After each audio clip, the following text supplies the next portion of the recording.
Bienvenidos y bienvenidas al programa Sobre la Mesa, una producción del Centro de Investigación en Estudios Políticos y el canal UCR. Con la aceptación formal de las candidaturas de Joe Biden y Donald Trump, inicia la carrera por la elección presidencial en los Estados Unidos.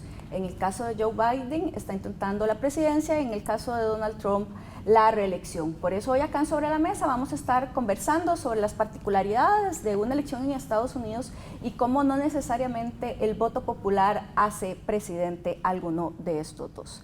Bueno, o reelecto a Donald Trump. Para eso vamos a estar entonces analizando acá en Sobre la Mesa con Vicky Gamboa Ross, ella es politóloga y comunicadora. Saludos, Marce, muchas gracias. Y con Carlos Cascante, abogado, historiador y con una especialidad, una maestría en diplomacia. Hola, Carlos. Un gusto estar con ustedes y con el público que nos va a escuchar y que va a tener la paciencia de escucharnos. Bueno, y para iniciar el análisis vamos a ver la cápsula de contexto que nos prepararon para el programa de hoy.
Tal vez para iniciar podríamos recordar brevemente las características del sistema electoral de los Estados Unidos y por qué esto de si se gana el voto popular no necesariamente se gana la presidencia es tan importante. Es esencial porque es un sistema diferente al que estamos acostumbrados nosotros, es un sistema que se mueve por voto electoral y oí a don Carlos hablar de esto en otro espacio muy elocuentemente.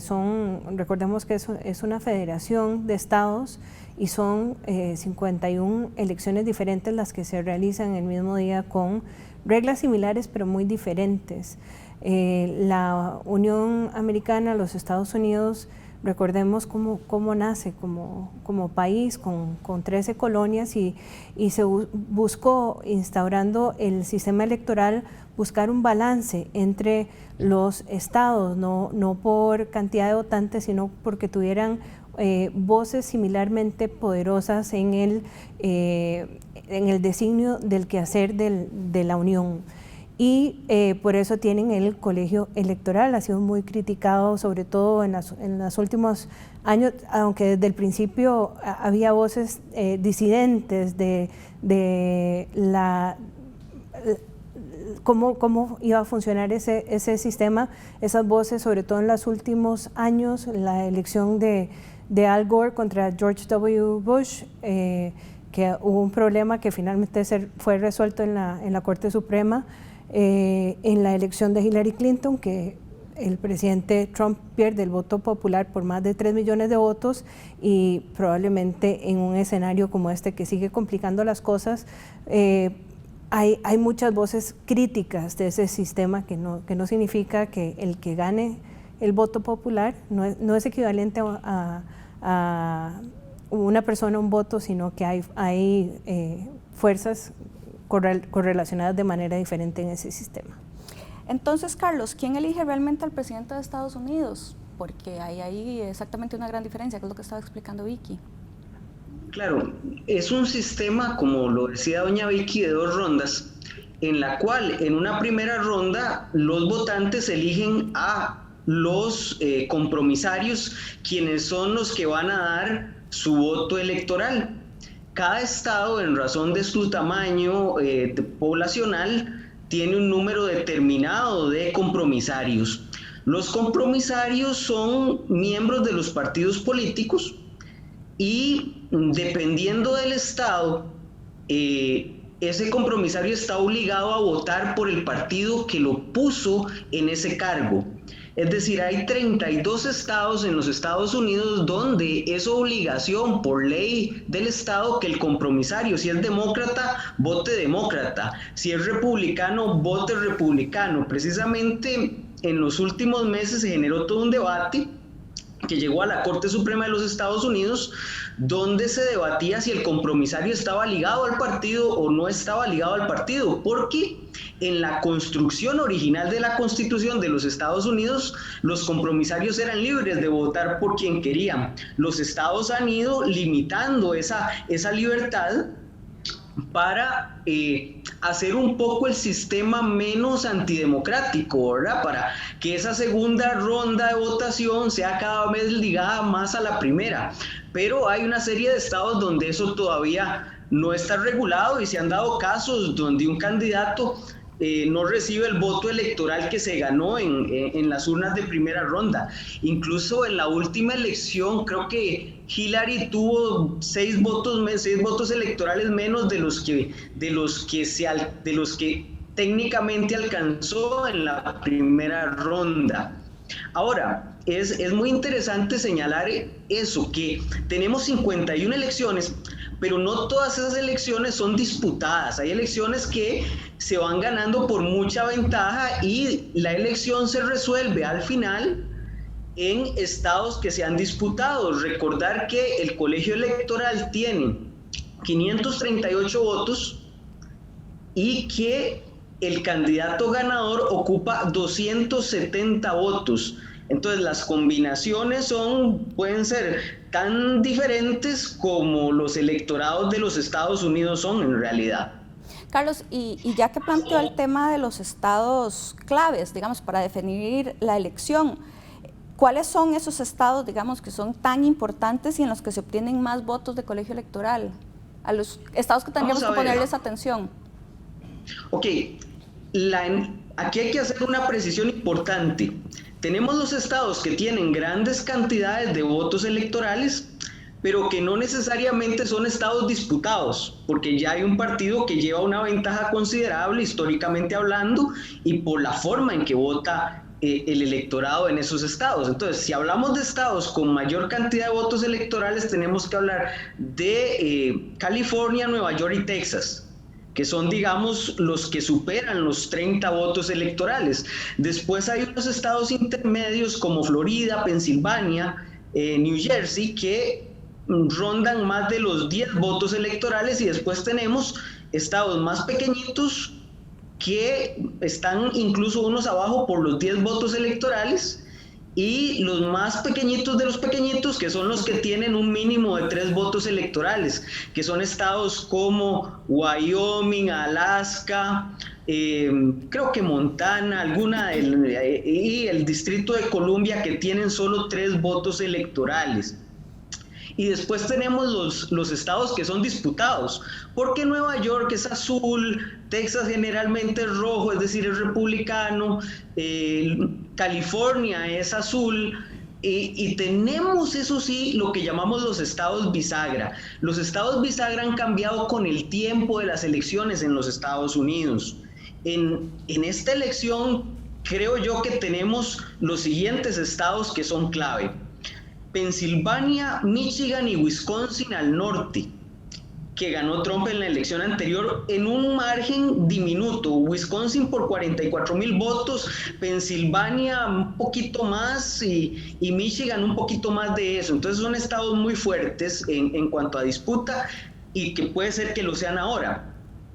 Por otro lado, al sur de los Estados Unidos en esta elección pintan como muy disputados Carolina del Norte, que tradicionalmente ha sido republicano, la Florida, que siempre es un estado, un clásico estado de batalla por la forma en que se configura el electorado de la Florida, y por otro lado Georgia, que siempre ha sido un bastión republicano, pero esta vez está disputado.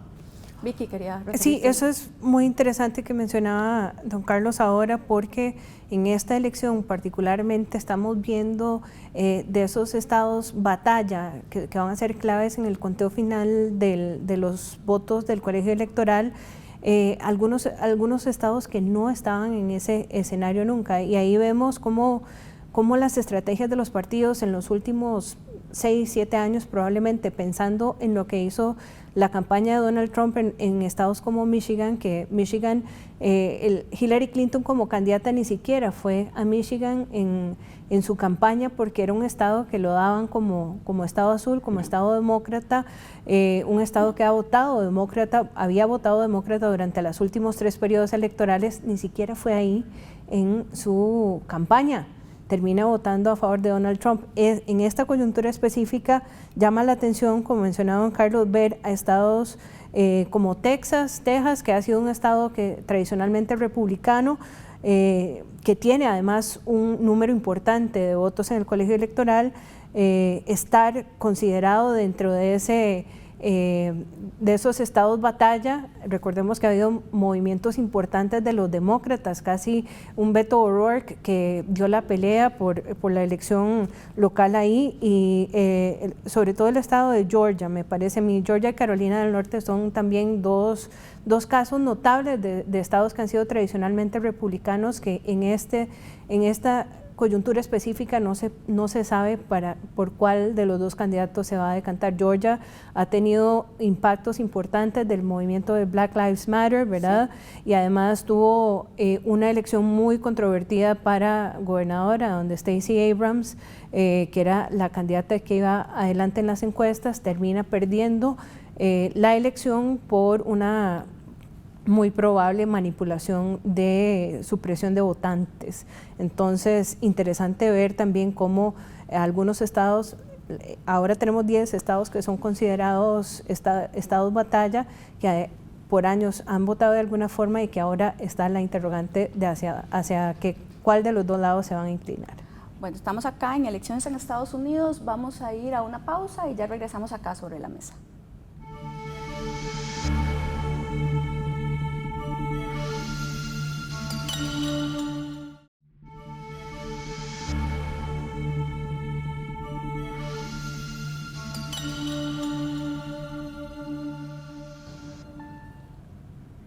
Continuamos acá en Sobre la Mesa analizando el tema de la elección de Estados Unidos con Vicky Gamboa Ross y Carlos Cascante. Vicky, antes de ir a una pausa, precisamente estabas explicando que también se dio una crítica a Hillary Clinton, ¿verdad? Porque no visitó algunos estados que además daba por ganados y que perdió, ¿verdad?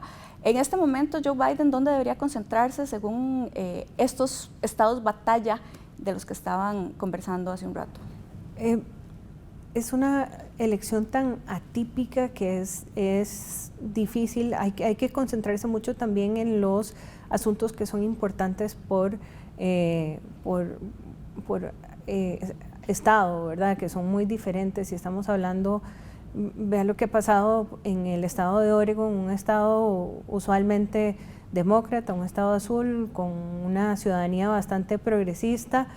Tienen ahorita todo el tema de las protestas que se desataron después de la muerte de George Floyd en Minneapolis, y con una cosa extrañísima sucediendo, una intervención de agentes supuestamente federales, pero al final no había claridad de dónde eran agentes infiltrándose como fuerzas autoritarias dentro de la ciudadanía para suprimir protestas. Se están viendo cosas tan extrañas que es difícil, hay que hilar muy fino y ver los datos específicos de qué es importante para cada una de las regiones para saber cómo dirigir el mensaje de cada uno de los estados. Y ahí lo que es importante para estados, por ejemplo, que vimos muchísimo resaltar en la convención republicana, los estados que son productores de alimentos, esos que peyorativamente se les dice los estados de sobrevuelo, ¿verdad? Entre la gente que va entre las dos costas, tienen preocupaciones muy distintas a las preocupaciones de la población que tiene la gente en Nueva York y la gente en California y la gente en la Florida. Entonces, yo creo que parte del detalle va a estar en la capacidad de los partidos y de las campañas de poder llevarle mensajes relevantes a cada uno de los votantes o de levantar fuerzas de los votantes. Hay una cuestión muy interesante del presidente Trump, y eso es parte de vivir en una era post-verdad, ¿verdad? En donde tenemos el fenómeno del sesgo de confirmación. Se presenta su discurso de toda la convención republicana con cosas que no son exactas, que no tenían, se está presentando como si él fuera el que está buscando llegar por primera vez a la Casa Blanca, ¿verdad? Echándole la culpa de todo lo que está pasando a los otros, mientras el que tiene 3 años de estar sentado en la oficina oval es él, y no le ha ido mal con esa estrategia, por lo menos dentro de su base. Ahora hay que aclarar también que la base dura del presidente Trump es diferente a la base dura que votó por él hace 4 años. La base del presidente Trump es población blanca, lo que denominan en Estados Unidos población blanca, sin educación por encima de colegio, de high school, y en las elecciones hace 4 años eso era más del 50% de la base del presidente Trump, hoy es menos del 41%. Eso puede significar que la base dura del presidente Trump, que yo creo que le votaría como dijo él mismo, aunque le disparara a alguien en Quinta Avenida, sí, es menos que la que veíamos hace 4 años. Claro. Y Carlos, la designación de Kamala Harris como vicepresidenta, digamos, en la fórmula presidencial, ya que Vicky nos explica un poco más el tema del presidente Trump, parece más bien una invitación para atraer el voto de la mujer y el voto, digamos, afroamericano. Días antes de la designación se barajaron efectivamente varios nombres de mujeres, ¿verdad? ¿Qué le aporta realmente la senadora a la candidatura de Joe Biden? Pero digamos un poco analizándolo en clave Estados Unidos, porque a veces lo analizamos en clave Costa Rica y es muy distinto, ¿verdad?, la forma en que el electorado se comporta. Sí, haría una pequeña referencia a lo que decía doña Vicky. Es cierto, Biden tiene un enorme problema, y es que la composición del Partido Demócrata es de minorías. El Partido Demócrata desde Franklin Roosevelt más o menos hasta los 70, mediados de los 70, hasta Jimmy Carter, era un partido de clase trabajadora. Pero conforme pasó el tiempo, hubo una transformación de los electorados en los Estados Unidos y los demócratas empezaron a funcionar a partir de minorías. Eso genera una enorme división en el Partido Demócrata, y una de las formas de ir manejando esa división es a través de un tiquete presidencial, una fórmula presidencial que reúna ciertos elementos de el partido y lo unifique.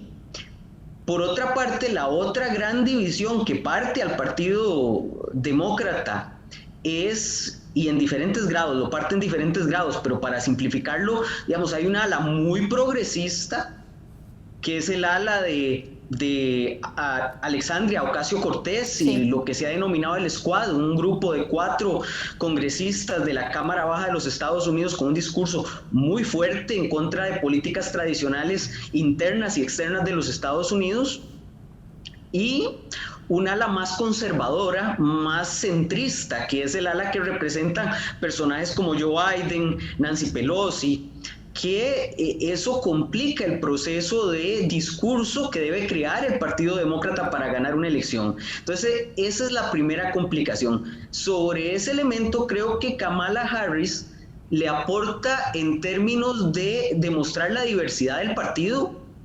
Ella es hija de padre jamaiquino y madre india.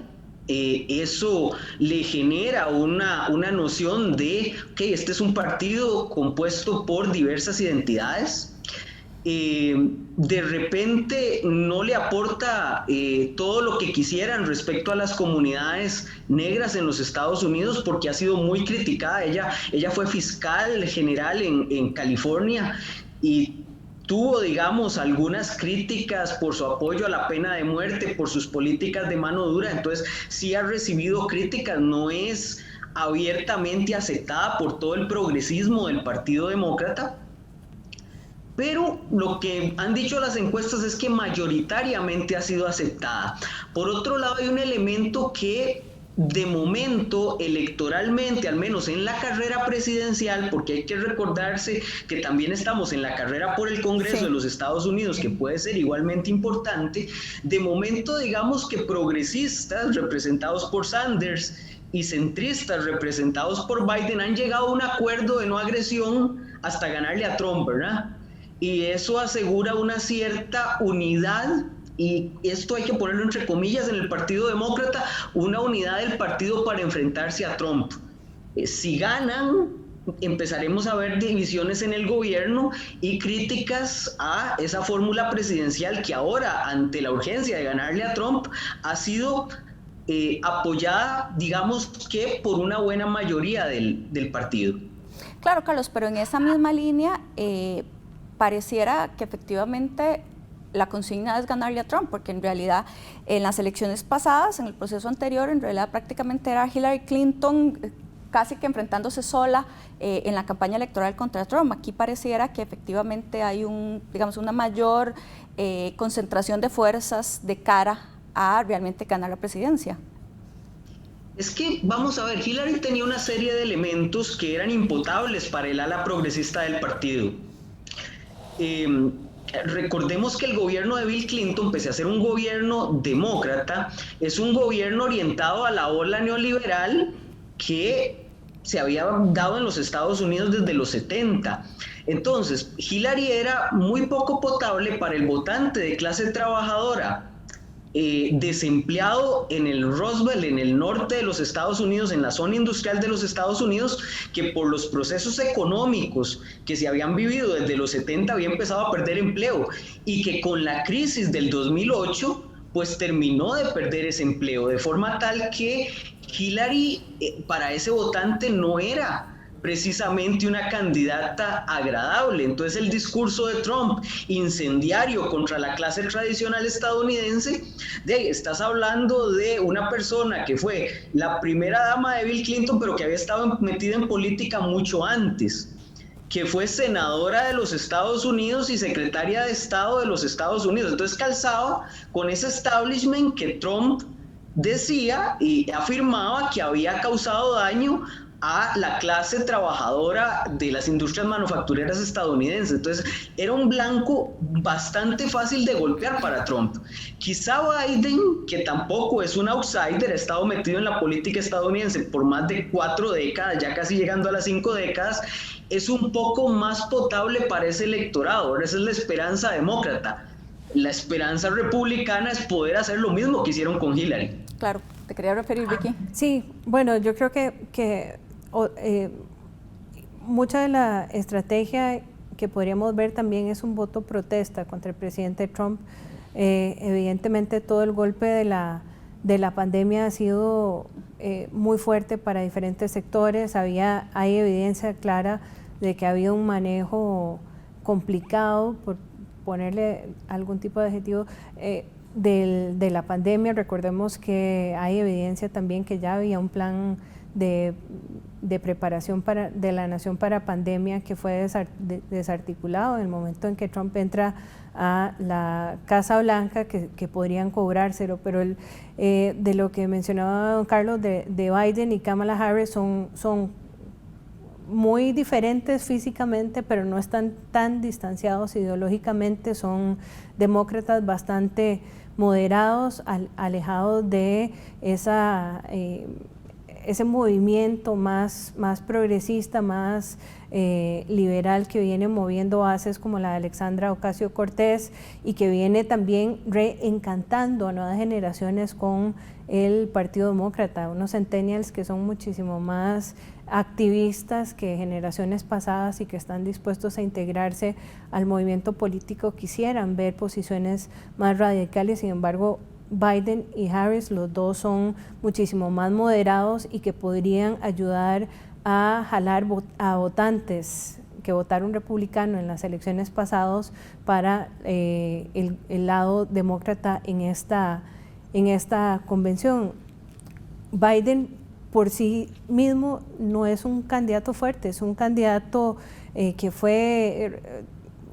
tuvo un papel bastante secundario a la par del presidente Obama durante 8 años. Esa es su carta de presentación. En las primarias del Partido Demócrata había momentos en que parecía que iba a quedar francamente afuera de la contienda, sí, con candidatos que se posicionaban y tenían la posibilidad de posicionarse muchísimo más fuerte frente al electorado en temas específicos como Pete Buttigieg, por ejemplo, y al final termina precisamente siendo el corte moderado el que lo impulsa a ganar la candidatura.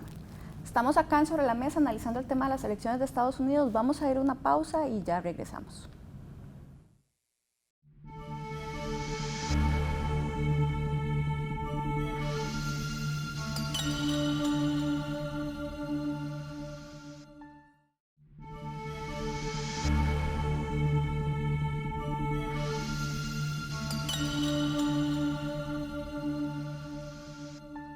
Continuamos en Sobre la Mesa analizando el tema de las elecciones de Estados Unidos. Bueno, el bloque anterior estuvimos hablando mucho en realidad del Partido Demócrata, pero Carlos, ya hablando del presidente Trump, parece más bien en el discurso que está invitando, ¿verdad?, nuevamente a la división como estrategia, digamos, electoral. Habla de la izquierda radical, valida, digamos, tácitamente algunas teorías de conspiración popular, ¿verdad? Habla de defensa de los valores espirituales, morales, familiares. ¿Podemos esperar algo más en este discurso, verdad? ¿O definitivamente está en esta zona de confort y ya le funcionó esa estrategia electoral de división un poco incendiaria y es lo que podemos seguir viendo en el resto de esta carrera?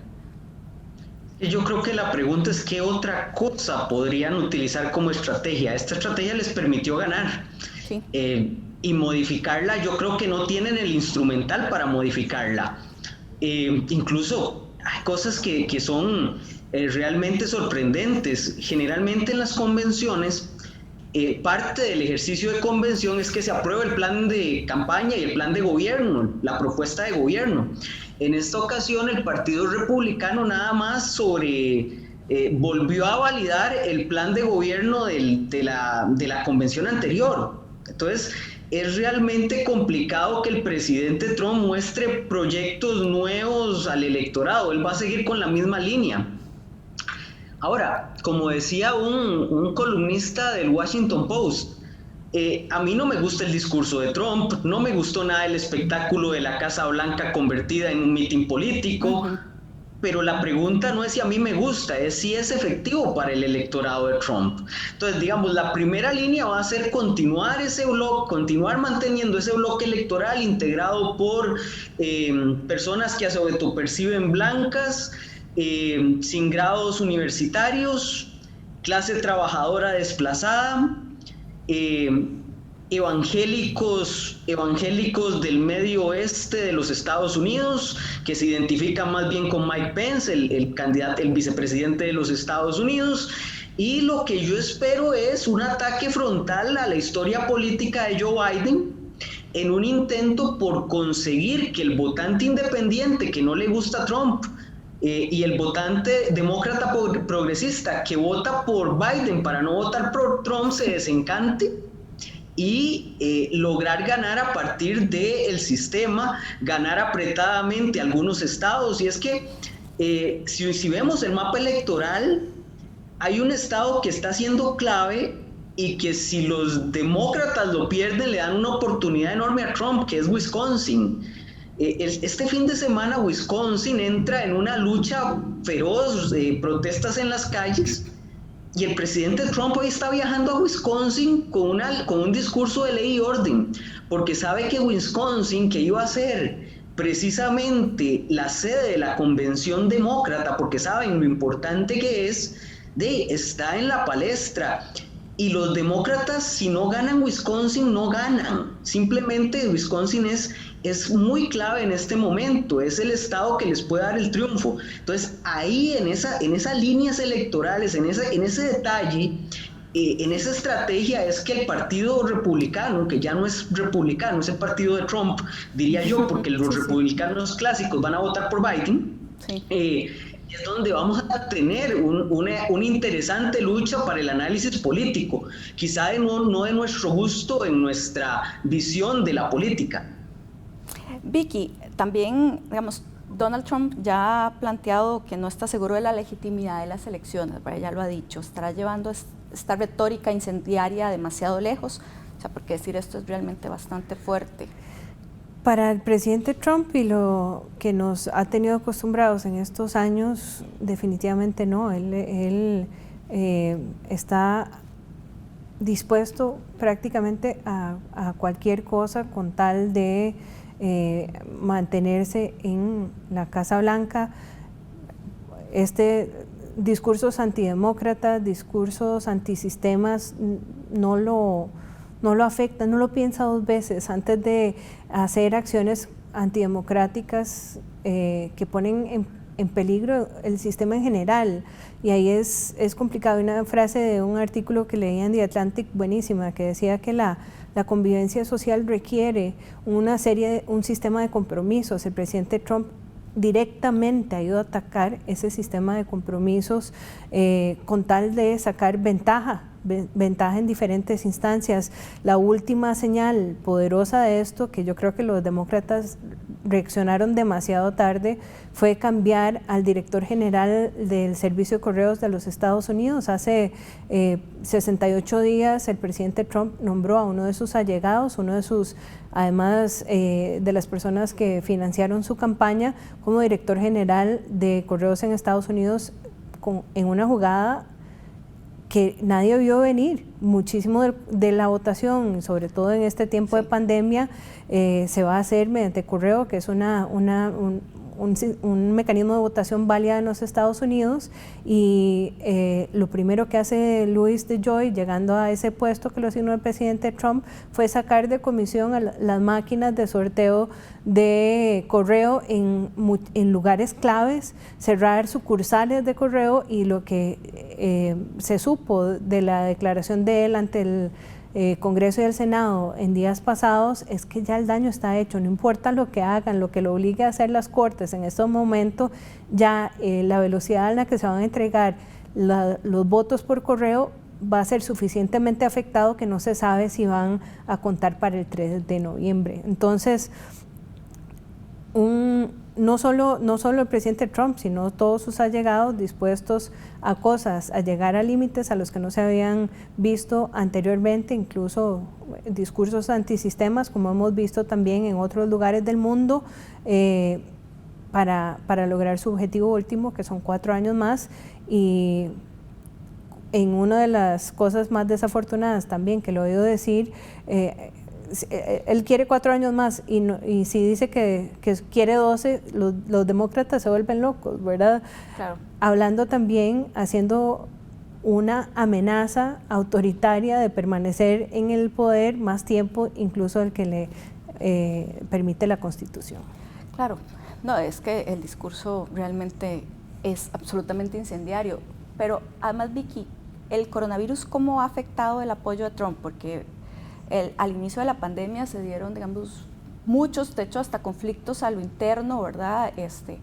Con los médicos que planteaban una cosa y él decía otra, voy a seguir utilizando tu palabra, la desafortunada pregunta que hace en vivo, ¿verdad? De que si lavándose las manos con detergente se mata el virus, si uno no se lo podría tomar y ¿verdad? Lo mata, y eso implicó que alguna gente tomara detergente y terminara hospitalizada, ¿verdad? O cloro, o sea, ¿cuánto le ha afectado el apoyo? Ese fue un momento clave, porque ahí empieza el momento del cloro, y lo que tuvo, el impacto que tuvo en su base fue donde empiezan a preocuparse los expertos y analistas y asesores de que puede haber puntos flacos, o sea, que puede haber alguna instancia en que la base dura no apoya al presidente Trump. El presidente Trump venía tranquilo, pensando en que el electorado estadounidense vota mucho por el estado de la economía y que la mayoría de la gente estaba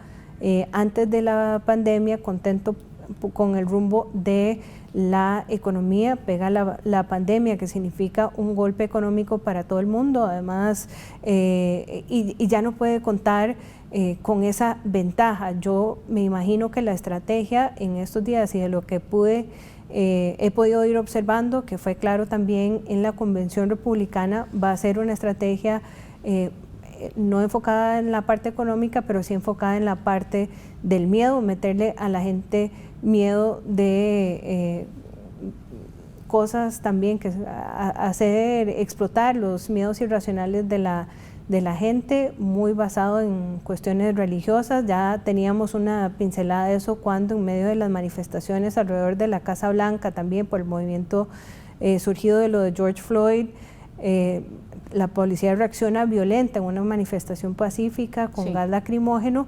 En medio de eso sale el presidente Trump, cruza la calle, levanta una Biblia y se toma una foto frente a la capilla que hay enfrente de la Casa Blanca. Eso anunciaba una posibles líneas estratégicas de cara a lo que venía en medio de todo el tema de la pandemia, y ante también el fallo o posible fallo del discurso económico, que es era la carta fuerte del presidente Trump en esta coyuntura. Y Carlos, ¿la institucionalidad de Estados Unidos aguantará 4 años más de Donald Trump? ¿Cómo puede afectar esto los pesos y contrapesos en Corte Suprema de Justicia si más bien gana el ala más ultraconservadora? Yo diría lo siguiente: yo creo que Trump ya dejó su marca en la política de los Estados Unidos, no como una coyuntura, sino como el reflejo de estructuras cambiantes en la política de los Estados Unidos. A veces creo que nos concentramos mucho en la figura del candidato Trump, presidente Trump, incendiario Trump, pero hay que entender que él refleja una forma de hacer política en los Estados Unidos, que hay gente que continuará esta forma de hacer política. Lo de Nikki Haley en la convención republicana demuestra que el discurso va a seguir. Nikki Haley es una persona relativamente muy joven. Mike Pompeo transmitiendo desde Jerusalén, rompiendo todo código diplomático válido a nivel internacional y a nivel interno de los Estados Unidos.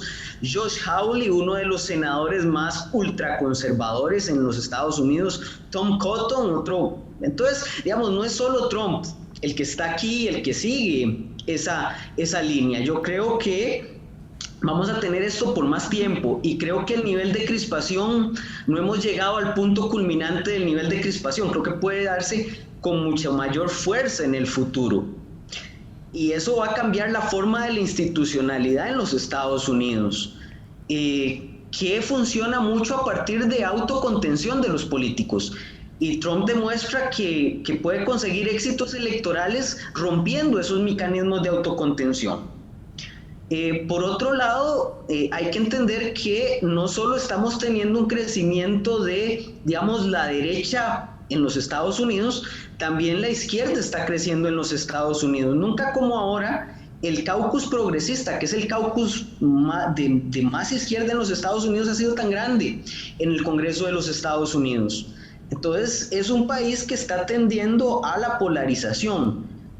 La gran pregunta es si cuando Trump salga en noviembre en enero, del 2020 o en enero del 2021, o en enero del 2025, vamos a estar con figuras que puedan recomponer esa integración de los Estados Unidos, tomando en cuenta que es un país cada vez más desigual en lo económico y eso no se reconstruye tan rápidamente, ¿verdad? Sí, no se reconstruye en 4 años, por decirlo de alguna manera. No. Estamos acá en Sobre la Mesa, vamos a una pausa y ya regresamos.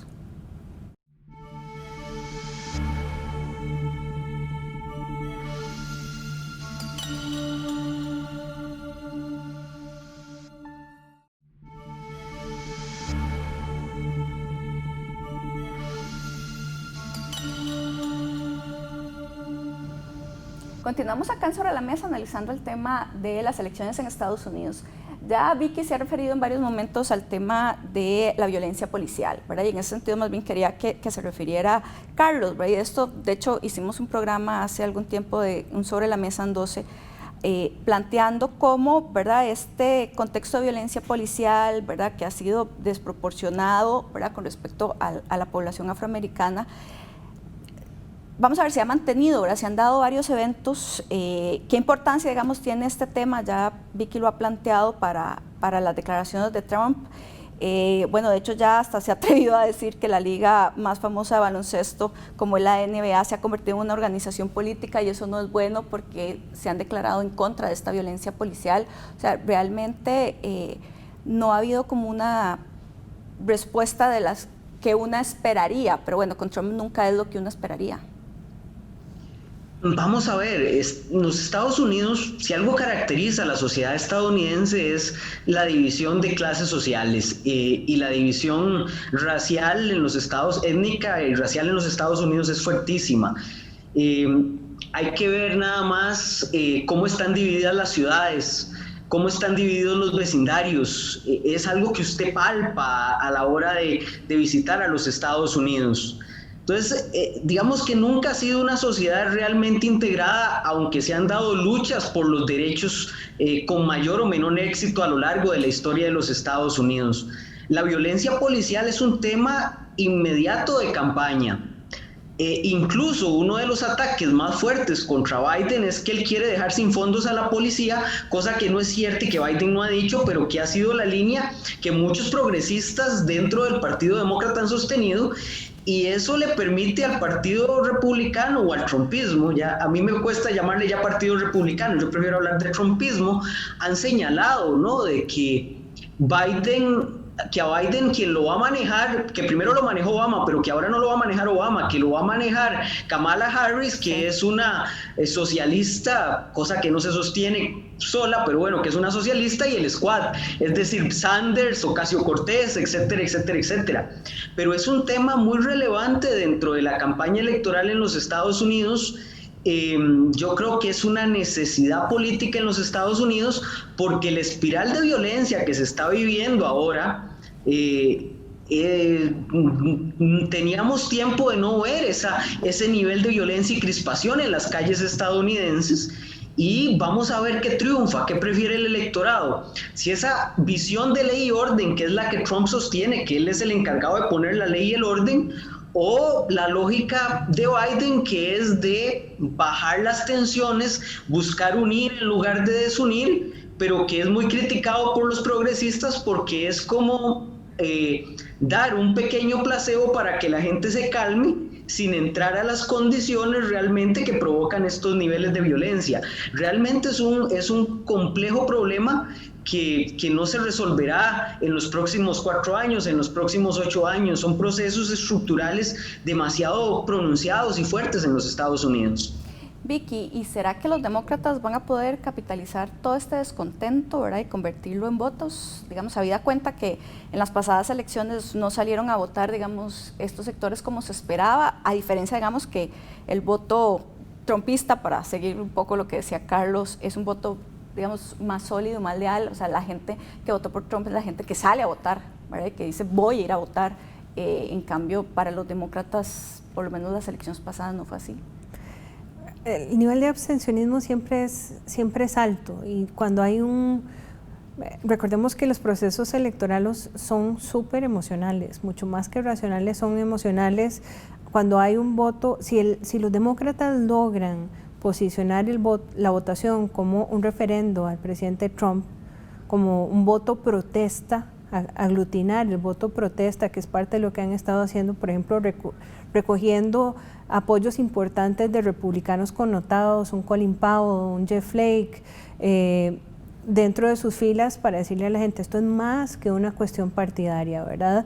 Tienen posibilidad. Ahora, el problema y lo que tienen al frente es una estrategia que yo me imagino que es la que van a utilizar en estos últimos 70 días que quedan, que es una estrategia basada en el miedo, decirle a la gente, y además con un presidente Trump que pareciera de teflón, no se le pegan las cosas.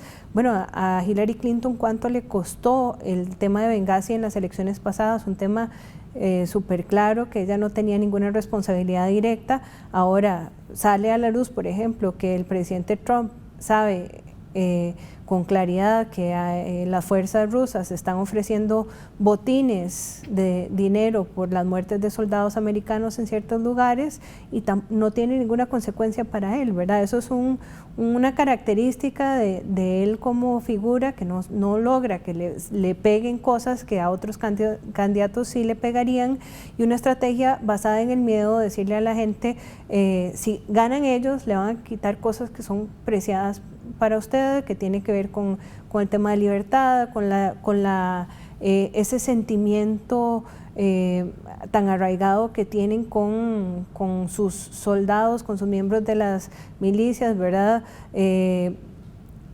ellos logran posicionar el discurso del miedo, la tienen difícil, a menos que logren verdaderamente colocar ese voto protesta y convertirlo de una manera más emocional que racional. Carlos, en un minuto, porque ya digamos que tenemos como que ir cerrando, realmente para Latinoamérica y Costa Rica en particular, ¿qué significa el triunfo de alguno de esos candidatos? ¿Implica, digamos, algún cambio en la política exterior de Estados Unidos o no? Mira, las líneas de la política exterior de los Estados Unidos hacia Centroamérica lo que han visto es una enorme preocupación por la seguridad, especialmente la lucha antinarcóticos desde hace mucho tiempo. Eso, digamos que con Obama tendió a diversificarse más en términos de entender que el narcotráfico no se produce sin causa en América Latina y en Centroamérica. Entonces desarrolló una serie de políticas un poco más ambiciosas en el combate del narcotráfico, yendo a las causas sociales de ese proceso. Con Trump se produjo un retroceso en eso. Creo yo que los demócratas ya habían entendido que la migración, el narcotráfico que va hacia allá no es gratuito, tiene causas y hay que combatir las causas. En el caso del presidente Trump eso no aplica, ¿verdad? Entonces ahí podría producirse un cambio. Por otra parte, hay líneas que van a seguir siendo iguales. Yo creo que, por ejemplo, Costa Rica tendrá que ver su relación con China a la luz de quien gane, y va a ser a la defensiva, porque tanto Biden como Trump van a ponerse duros con China más, quizás las formas cambien, pero eso, así como lo vemos, hay líneas maestras de la política exterior que van a seguir muy, muy similares.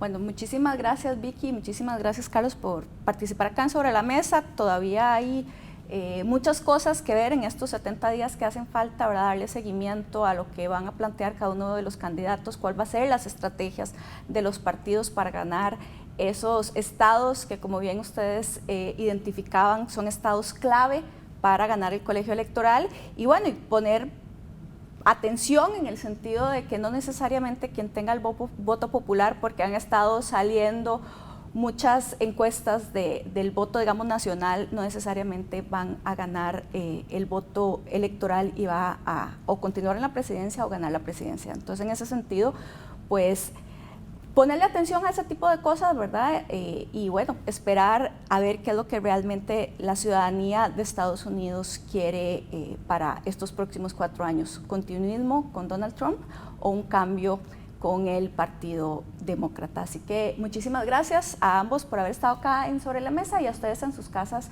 por acompañarnos. Les esperamos la próxima semana.